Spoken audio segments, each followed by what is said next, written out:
marine warning from the National Weather Service. The National Weather Service in Chicago has issued a special marine warning for nearshore waters from Winthrop Harbor to Calumet Harbor, nearshore waters from Calumet Harbor to Michigan City, open waters from Winthrop Harbor to Michigan City out to Mid-Lake until 4 p.m. At 2:03 p.m., severe thunderstorms were located along a line extending from 8 nautical miles east of North to near Joliet, moving northeast at 40 knots. Hazard, wind gusts in excess of 50 knots and small hail. Source, radar. Impact, boats could suffer significant structural damage in high winds.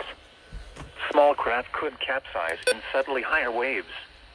Locations impacted include Harrison Beaver, Crib, Burnham Harbor, Hammond Marina, Wilmette Harbor, Jackson Park Harbor, 31st Street Harbor, Monroe Harbor, Burns Harbor, Belmont Harbor, Calumet Harbor, Marina Shores at Dune Harbor, and 59th Street Marina. A tornado watch remains in effect until 7 p.m. for northeastern Illinois, northwestern Indiana, and the adjacent waters of Lake Michigan.